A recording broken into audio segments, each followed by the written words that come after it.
Hey, you know what? To quote one of Cuzzo's catchphrases, hey, Aljo got a lot left in the tank. But hey, it's your boy DHP, the realest and baddest MMA podcast in the world. And y'all know what it is. I ain't new to this. I'm true to this. So check this out. This is my UFC Aljo Youssef Zalal official review show. And you know what? Hey, I thought Youssef was going to win. But you know what? The keys to victory for Aljo, it panned out to be what I thought it was. Aljo needed to do what he had to do tonight to get the job done, because low-key we're gonna get into it more, but he was starting to gas out just a little bit, and Youssef, he was feeling himself, you know, with the boxing and kickboxing.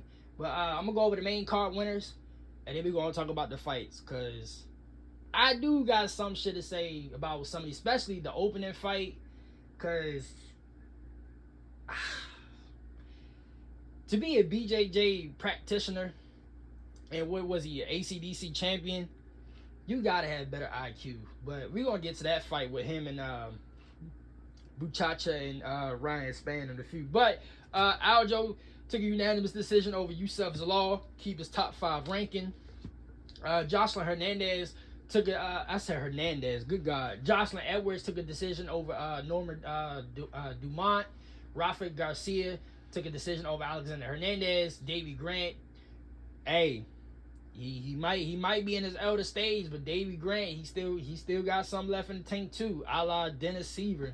For those that know about Dennis Seaver, y'all get that little joke, because niggas thought it was raps when Conor dusted Dennis Seaver. But Davey Grant took a decision over Juan Adrian Martinetti. Ronnie Barcelones took his decision over Montel Jackson, and Ryan Spann took a crazy 1-2 knockout over Marcus Buchacha. But Aljo and Youssef Zalal, man, oh man, oh man. You know, I titled my preview show, Aljo is in another nightmare matchup. And you know what? When it's all said and done, maybe when this shit go on archive, like tomorrow morning or something like that, go rewatch that fight. Because Youssef Zalal, he really didn't do that bad, but it was like towards the end of, like, especially round 1 and 2, he gave up his back. Like, the grappling at the end killed him. Because low key, if he would have just stuffed Aljo's takedowns, or he would have gained top mount like he did in the 3rd round, he would have single-handedly put Aljo in a position where he had to go for it, like how Aljo went for it. And you know, in my head, I was thinking, like, the way Aljo was pressing forward and being ultra aggressive in that 4th round, he had to change the momentum back to his side. It almost reminded me of how Marlon Moraes was beating Triple C, and all of a sudden Triple C, I don't think I said this on YouTube, but I mentioned this fight on my Instagram platform like 2 years ago when I first started. Triple C flipped a switch and he just overwhelmed Marlon Moraes. That's how that 4th round was with Aljo. Because that 1st round, you know, Youssef Zalal, they, you know, kind of feeling each other out. Youssef Zalal is so slick with his jabs and his kickboxing. It was just, he was piecing up Aljo, but then Aljo, you know, got him with the grappling, got him down to the ground in the 1st round. In the 2nd round, it was looking like the same thing. Youssef Zalal was piecing him up on the feet, nice level changes, nice jabs, and then at the end, you know, Aljo got him to the ground again, and pretty much that 2nd round, definitely. Now we can debate who won that 1st round. I gave the 1st round to Aljo, but it was close. It was close, but I gave it to Aljo. That 2nd round should have been Youssef Zalal, but Aljo, he stole the round back that last half of that 2nd round with the grappling and the damage on the ground. When he had Youssef Zalal's back, and he did like major, like, I wouldn't say major damage, but it was good damage where he stole the round away. That 3rd round, Youssef Zalal had that fucking that guillotine. Hey, don't be silly, jump the gilly.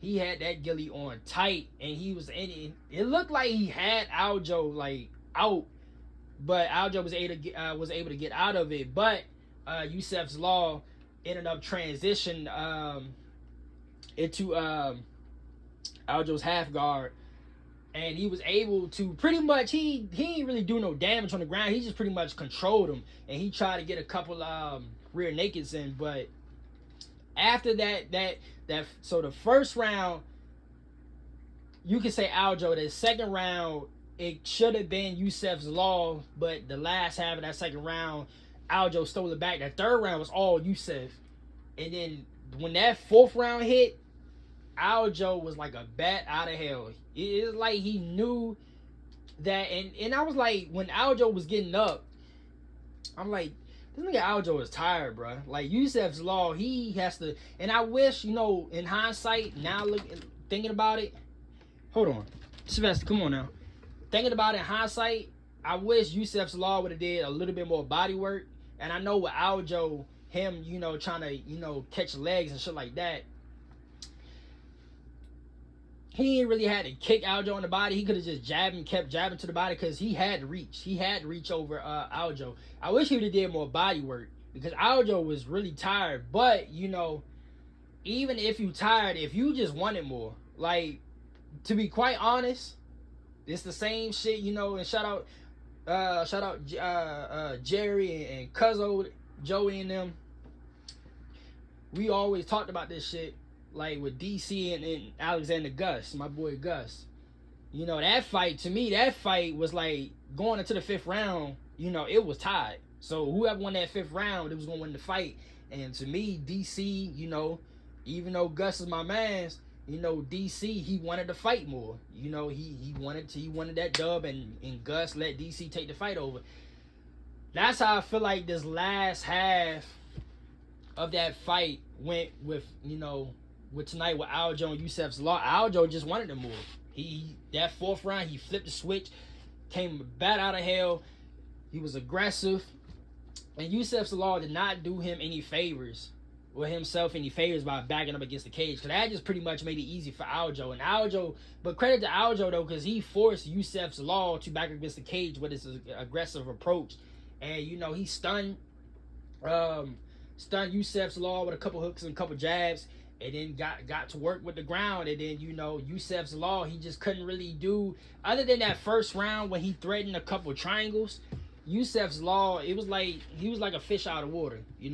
Pretty much that the last half of the fight, and maybe you can say is due to experience. And I did say, maybe Aljo can win this fight based off just experience going into the championship rounds. Even though that I feel like his cardio, his cardio is not that good. If you go back in the preview, I said his cardio is really not that good. But if you think about it, maybe it was just because of Petroyan. But Aljo could lean on to him being way more experienced in the championship rounds, and this is probably Yusef. I believe this is Yusef's first 5-round fight, I believe. But I was like, you know what? If push comes to shove, Aljo could pretty much lean onto him being in championship rounds over and over and over and over. And to be quite honest, it was kind of like even kill. It was kind of like an even matchup. It was as 50-50 as it can get for me, at least for me, to my eyes. And then, on to the championship rounds, that's when it was like, okay, Aljo, like, he just turned it up to the max. And he turned it up to the max indeed. Like, that fourth round, you could pretty much, I gave it a 10, well, you could pretty much low-key say it was a 10-8. It might have been 10. I got to see the judges' scorecards, but it might have been a 10-8. That fourth round. And that fifth round, Yusef's Law was tired too. And, Aljo, Yusef's Law, he did had a couple good jabs in that last round, but Aljo was able to get the fight to the ground, and that's all she wrote. And almost had the rear naked, but Yusef's Law, he fought out of it, and he survived. But hey, even though I picked Yusef's Law, Aljo did what I thought he could do if he was to win this fight. So he still got a lot left. Now we get to the conversation on Monday. I'm gonna save a lot of that for Monday's video, because now it gets a little interesting. Where do you go from here? You know what I'm saying? Because I believe Volk and nothing really in concrete and sign right now, but it's pretty much expected Volk and Mofsar. That's the title fight for featherweight. I believe. Um, but yeah, Aljo A. And I was sitting there thinking, I'll go back to the previous show. I was sitting there thinking, I'm like, this is tough because I can see Aljo winning, but I can see him losing because Yusef Zalal, he just, he reminds me of just a better grappling version of Justin Scoggins. So this is kind of a crazy nightmare matchup for him.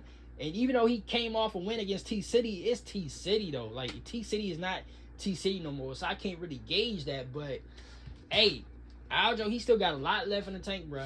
He still got a lot left in the tank, and it begs, hey, tell you the truth, if somehow, you know what, I'm gonna save that for the Monday weekend recap.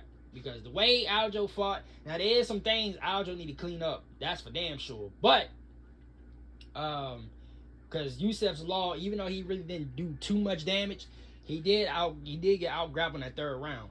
So let's just say hypothetically, him and Mofsar Evlov run the rematch back. That's, it can get a little dicey. It can get a little dicey like it did the first fight. But yeah, Aljo, all in all, he showed his experience in this fight. Yusef Zalal, he's one of the niggas that, he could afford this loss tonight. Like, him losing tonight against Aljo is not really the end of the world because he really got something to offer. It's just a lot of shit he got to clean up. He got to clean up. Is from what I've seen, his octagon awareness,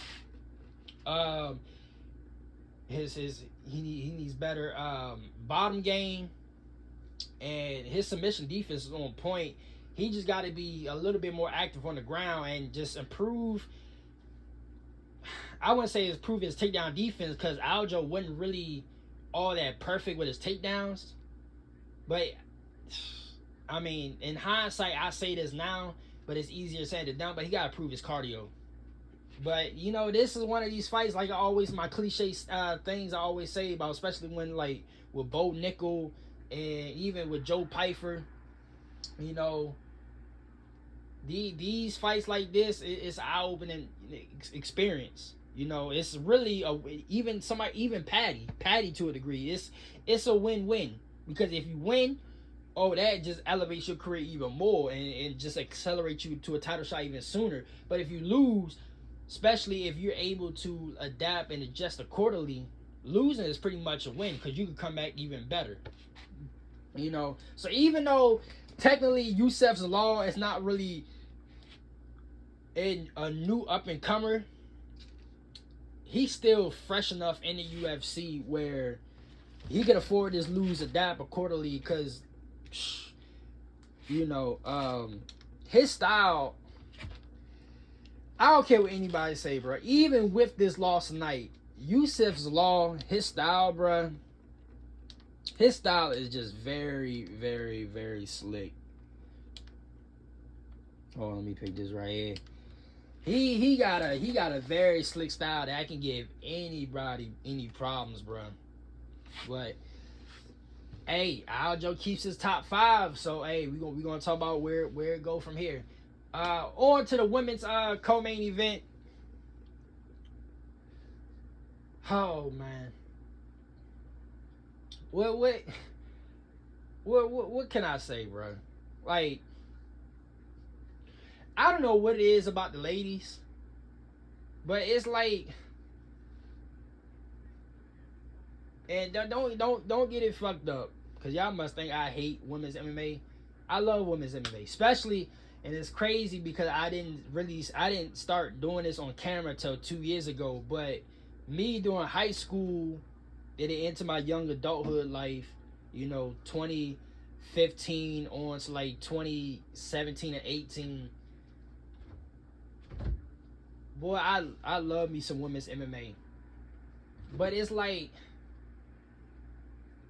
when you seen the best of what women's MMA had to offer, and now we fast forward into 2025 and now to this year 2026 with the ladies that's title contenders and that's the current champions, you really start to look at it in a big picture way of, it's the same shit I say about light heavyweight, how I feel about light heavyweight and heavyweight with the skill gap. women's when it comes to Valentina's division of women's flyweight, strawweight still even strawweight is still the most talented and deeply loaded women's weight class. But whether it's Valentina flyweight or even women's bantamweight, it's like Jocelyn Edwards and Norma. Even if Norma Dumont won this fight, which I can see how. I know how her reaction after the fight, and I can see how she can feel that way. Now, I had Jocelyn Edwards slightly. I had it, Norma won the first round, obviously, because of the she just couldn't, soon as she got her on the ground, she just out grappled Jocelyn. But after the second and third round, Jocelyn just had a little bit more cleaner strikes. Now, the strikes was, I really didn't pay attention to the CompuBox.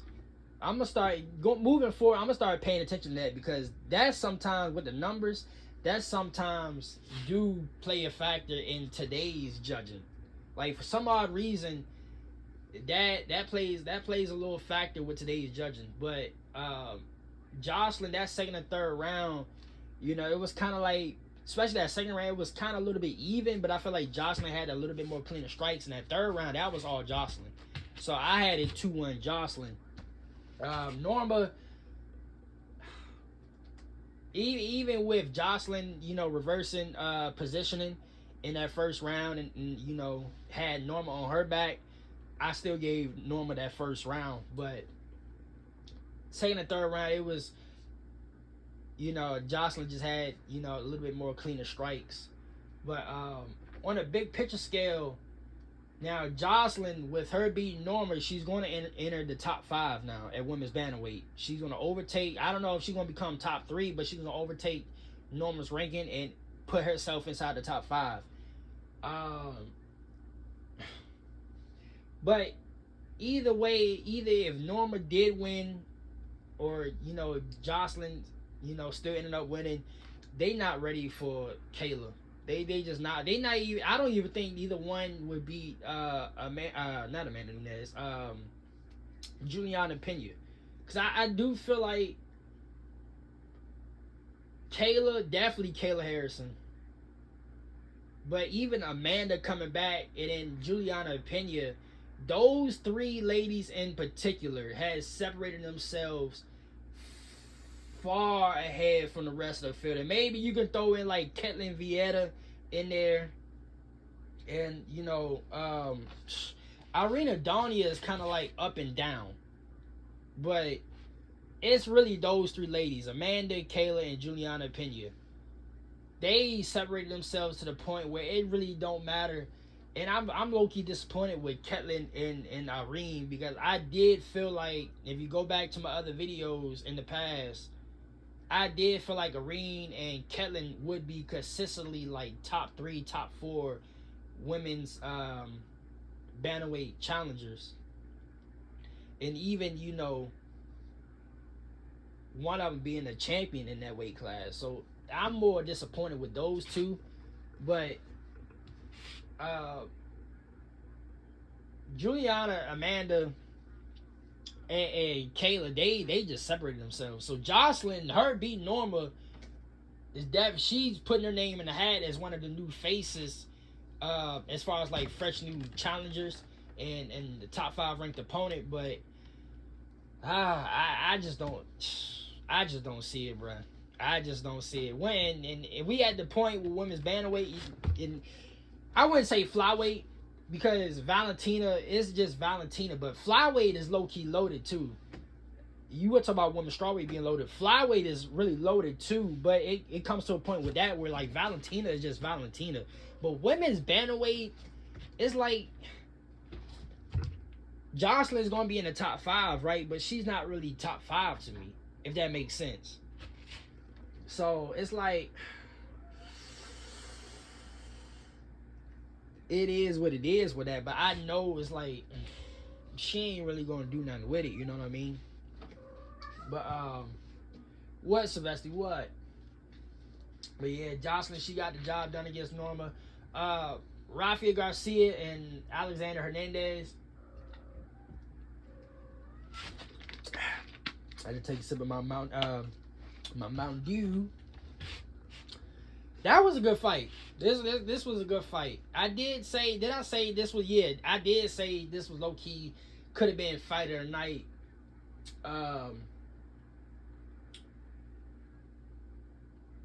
Now I will say having somebody like Alexander Hernandez on your resume is pretty good. So Rafael Garcia, him beating and outstriking Alexander Hernandez tonight, that was something to behold of. That was really something. How old is he? I want to see how old he is. Hold on, give me 1 second.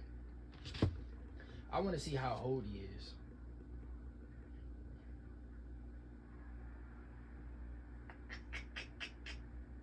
So okay, so he's 31, 32ish. So, oh yeah, that's pretty much perfect for him to beat Alexander Hernandez tonight. Cause he that's right. Cause I remember that fight with Jared Gordon. So yeah, oh yeah, this is perfect for him because now we at the point where Rafael Garcia give another fight. We get like another unranked opponent, and then after that, he could potentially get like a top 15 type opponent. That last half of the top 15, he could put his name in the hat for somebody that's in the top 15, like ranked 10th through 15th. But yeah, he pretty much it was a good fight all around. It was a good striking matchup between the two. But Rafael Garcia, he had the most damage strikes in this fight. Nice level changes too. But both of them did pretty good in the striking and changes. But yeah, Rafael Garcia, he just got the better of Alexander and the strike exchanges and got the decision done. Davey Grant and Juan Martinetti. Hey, shout out to Dennis Seaver. Because Davey Grant low-key reminded me of Dennis Seaver. But I liked Davey's leg kicks and calf kicks tonight. Like, they was brutal. Both of them was leg kicking very good. But Davey Grant, his head movement was on point. He had nice level changes, nice little body work with the hooks and the jabs, and then the leg kicks. You know, it was at a point where Martinetti, he had to, switch stances a couple times, and he had to be on P's and Q's with checking the leg kicks. So Davey was leg kicking tonight, boy. But yeah, I mean, this was a cool fight. It was a cool fight. Ain't really nothing, Davey Grant at this point, he been fighting since I was like in high school, like back in like 2012, 2013, 2014. So, Davey, and what is he, like 40, 41 years old? So yeah, me being in high school and now on to today, or this year, me being 30 years old, I pretty much seen the best of Davey Grant. But he on his little Dennis Seaver arc. Shout out to my OG MMA fans. Y'all know how Dennis Seaver was. Like I said earlier, niggas thought Dennis Seaver was over with at the Conor fight. And low-key he was, but somebody had to give him his last win of his UFC career. And we all know who that man is, because that's one of my favorites I grew up watching. But yeah, that was a cool fight, and nice to see Davey Grant, take one for the OGs of the sport. Shout out to, Ross Pearson and Joe Lozon and Jim Miller, one of the OGs of the sports that have been fighting for a long time. But Davey Grant, it was cool. It was cool seeing him get this dub. Rione Barcelonas and Montel Jackson. Now with this matchup right here, Rione is getting inside the top 15 because he's definitely gonna overtake Montel. But Montel, he just couldn't, striking wise. It was kind of like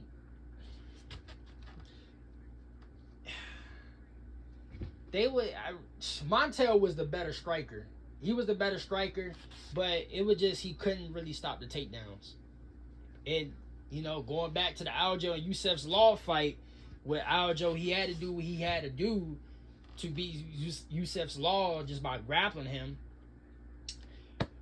Rione, that's what he did with Montel Jackson. He pretty much out-grappled Montel because he couldn't really stop a damn takedown. he stuffed a couple of takedowns, but it was too much to overcome with Montel Jackson. So Raoni definitely entering the top 15 after this fight, overtaking Montel's ranking. Now we go on to the opening fight. Marcus Buchecha and Ryan Spann. Ryan Spann, low key. Oh. No, I'm not saying this nigga Ryan Spann is about to be a heavyweight, a huge heavyweight threat or potential heavyweight title holder.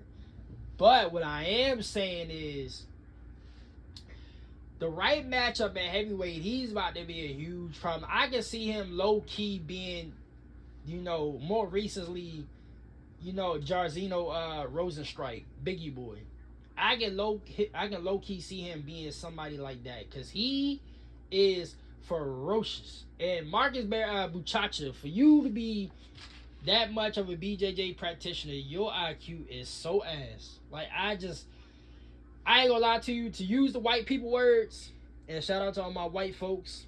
I got hella white friends. But to use y'all words, I was so flabbergasted, bro.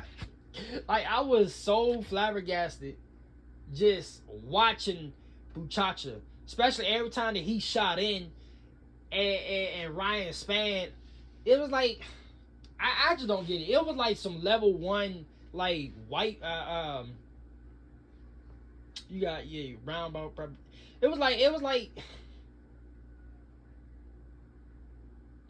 like some level 1 shit. Like every time that Buchecha shot in, he shot in like not even some of it was choreographically, but he shot in from a distance, and Ryan Spann always held the ghillie. Don't be silly, jump the ghillie. He always held the ghillie, and then Buchecha, he spun out of it, right? But it was like rinse and repeat, rinse, wash and repeat. He was shooting, from a distance. Ryan Spann always, span the ghillie, and then he will spin out of it. Now, credit to Buchecha, because the practitioner him, he's able to get out of shit like that. I will hope so. But it was like there was no thought process in going to his takedowns. Like it wasn't really well thought out. And Ryan Spann that second round, because really that first round, Ryan Spann like sprawled pretty nicely, and he was hurting him on the feet. That's why he did the shit, because he was hurting him on the feet. And you know what I said? Somebody like, even though Jordan Almeida do not be going for the finish, Jordan Almeida would have beat Ryan Spann. Somebody like Jordan Almeida would have beat Ryan Spann, because Jordan, he has, even though that he don't have this killer instinct to go for the finish, his BJJ and his IQ and his awareness, it really is on another level. And that's one of the things that's unappreciated about Jordan, because the nigga Jordan don't have any killer instinct. So all the other shit he does it goes unnoticed, because he likes to lay and pray at times. But if Marcus had Jordan Almeida, so even Damian Maia, we want to throw it back to my era, Damian Maia. If Marcus had Damian Maia, octagon IQ and awareness, he would have got Ryan out of there in the first round. But all Ryan did was jump the ghillie, sprawl really nice, and hit him with a 1-2. And then that second round, that 1-2 sat Marcus the fuck down. It was one of those Mark Hunt, walk-off KO. And that's all because Marcus, he just... I feel like Marcus, he would be better off if he would just go to UFC BJJ. And you know what? It may be a harsh critique, because Marcus, Marcus is still fresh. So he's one of those, like Yusef's Law, he can go back, adjust accordingly and, just get better from here. But I didn't like his IQ at all. His IQ was very lacking in this fight. If he would just had better IQ and just better awareness, he could have beat Ryan Spann. Because Ryan Spann, I could definitely tell. But one thing I will say about Ryan Spann is, if you want to stand and strike with this nigga, good luck. Because I feel like he can now. even though Tom Aspinall, you know, he was getting pieced up by Cyril Gahn. Tom Aspinall is still a technical enough of a boxer where he would piece up Ryan Spann, even Cyril Gahn, and you know Delu to a degree, and you know Alexander Volkov, but any other nigga that's not really that technical enough, like somebody like Josh Hookett, like y'all favorite superstar Josh Hookett. Like Josh Hookett, he's dope, and trust me, like I said in the past, I've been watching him since the Dana White Contender Series, so I know how good Josh Hookett is. But Josh Hookett, he plays into the entertainment factor too much, where he's gonna make the mistake of really, you know, really getting knocked the fuck out by Ryan Spann just because he's not technical enough to, you know, get away from Ryan's power shots. But Ryan with the right matchup, Ryan Spann, he could be something at heavyweight. Like obviously his cardio. Oh, both of them was tired in that first round. Both of them, because all that grappling exchange they was doing. But nigga, the right matchup, bro. Ryan Spann, he could be a problem for somebody at heavyweight with that power that he got, and he still has his quick hands like he had at light heavyweight. I just think with light heavyweight, with him draining his body, you know, a little bit. How can I say this? Kind of like Cam Zach. Like I feel like heavyweight, honestly, heavyweight might be, you know, his perfect weight class, because light heavyweight he was still destructive as light heavyweight, but he wasn't as powerful. Heavyweight, to me he's powerful. He's powerful. He need to stay at heavyweight. But yeah, man, that concludes the review show. Aljo, he did his thing. I'm happy for him. I'm happy for him because he, going back to my perspective video, he really needed this dub because it was really now or never. Just because of the simple fact of who's behind him.